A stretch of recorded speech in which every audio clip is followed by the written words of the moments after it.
Welcome to this Prepared Life podcast where homesteading and the apocalypse meet. I'm Allison, your host. Hello and welcome to This Prepared Life. I'm Allison, your host. And if you follow me on Instagram, you have probably had the joy of hearing me use my mom voice, and I do that sometimes.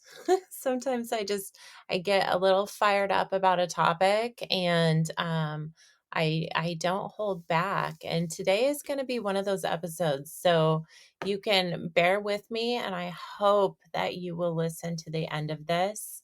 And I hope that you are encouraged to take your next step, no matter what that step is.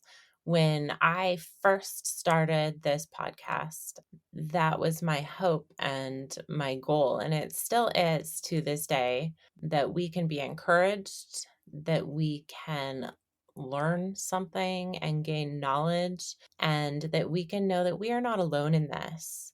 Today, I want to talk about just the concept of normalizing preparedness, because so often I hear people online or even in person, and we end our sentences about being prepared with laughter. Like it's something that we need to negate a little bit. We're not crazy preppers. We're just a little bit prepared.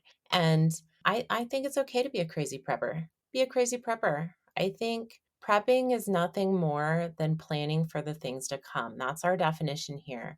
Each of us gets to decide what that looks like for our families. And I think that our world would be a different place if each and every one of us was minimally prepared for emergencies. At the bare minimum, if you had 2 weeks or 1 month of supplies to get your family through, and think about what that would look like if all of your neighbors had the same. When a tornado or a hurricane or a wildfire ripped through an area, everyone would be able to work together.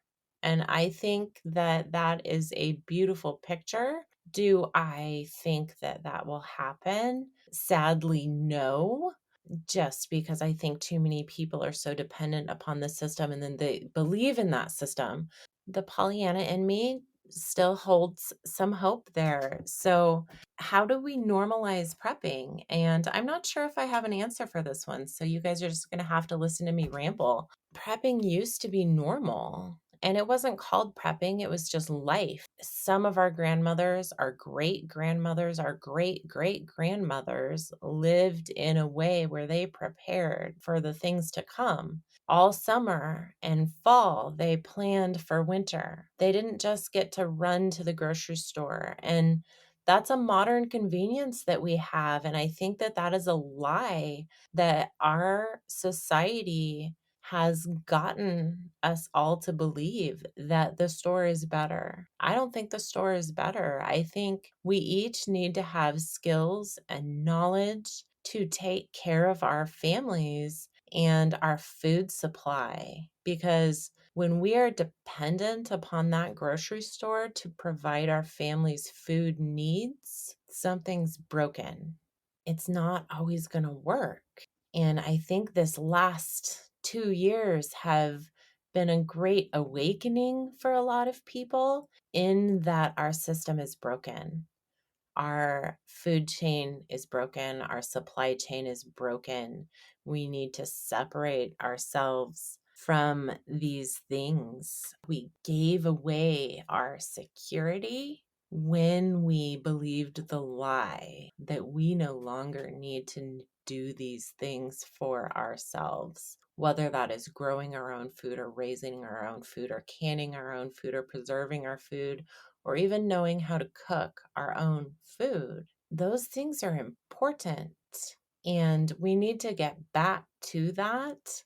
And I think that normalizing prepping Because prepping is not just stuff. It is not hoarding and amassing piles of things. Prepping is a mentality, and it is a way of life, and it is skills, and it is learning things. When we can pull away from that system and learn to do these things on our own, we are all going to be so much better. I posted something on Instagram recently, and I'm going to read that to you. It may make some of you uncomfortable, and that's okay, because uncomfortableness will move us to action. So I posted, being prepared doesn't make you crazy. Staying willfully ignorant does. What is willful ignorance? It is intentionally avoiding information to avoid having to make decisions about a specific topic.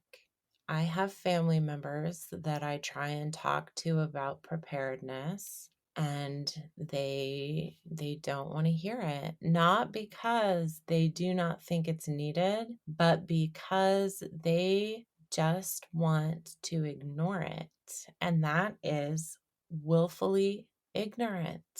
That is a choice. If we are presented with information, we have choices. We can choose to research that further, or we can ignore it. And so every day on Instagram, information is being shared. And those of you who follow me and follow the other women who prep, you are being presented with this information. What are you doing with it? How do we normalize preparedness? Because a lot of us prep and we are just normal people. We are mothers and daughters and grandmothers. We are students. We are clerks in the grocery store.